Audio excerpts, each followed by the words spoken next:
केंद्र सरकारच्या अर्थ मंत्रालयाने जीएसटी बाबतचा निर्णय घेताना हजारो कोटींचा महसूल बुडवल्याचा पराक्रम केल्याचा दावा राज्याचे माजी मुख्यमंत्री पृथ्वीराज चव्हाण यांनी केला आहे। जीएसटीच्या मंजुरीनंतर 16 सप्टेंबर रोजी केंद्राने काढलेल्या अधिसूचनेद्वारे कलम 17 लागू झाले आहे, पण याच कलमामुळे मुंबई महानगरपालिकेचा जकात गोळा करण्याचा अधिकार रद्द झालाय। महाराष्ट्रातील सर्व महानगरपालिकांना 50 कोटींपेक्षा अधिकच्या उलाढालीवरचा एलबीटी गोळा करता येणार नाही। इतकंच नाही तर देशातील पेट्रोलियम आणि मद्य सोडून इतर सर्व उत्पन्नांवरती असणारी एक्साईज ड्युटी गोळा करता येणार नाहीये। त्यामुळे ही घोडचूक तातडीने दुरुस्त करून सरकारला वैधानिक परिस्थिती स्पष्ट करण्याची मागणी पृथ्वीराज चव्हाण यांनी केली आहे।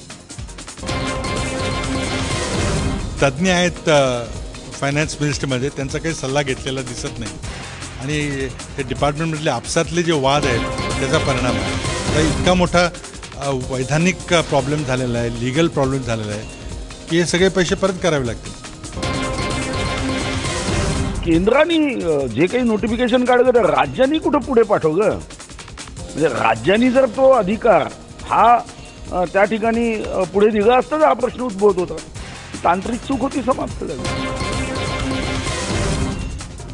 मंत्रिपदावरून गच्छंती झाल्यानंतर आता पुन्हा एकदा एकनाथ खडसेंची डोकेदुखी वाढली आहे, कारण भोसरी एमआयडीसी जागा खरेदी प्रकरणी हायकोर्टाने एकनाथ खडसेंवरती ताशेरे ओढले आहेत। मंत्रिपदी असताना कोणत्याही व्यक्तीने किंवा संबंधिताने फायद्याचा व्यवहार करणं अपेक्षित नाही असं म्हणत त्यांनी एकनाथ खडसेंना सुनावलेलं आहे। एवढंच नाही तर या जागा खरेदी प्रकरणी एमआयडीसी, महसूल विभाग आणि पोलीस विभागाला 2 आठवड्यात अहवाल सादर करण्याचे आदेश दिले आहेत।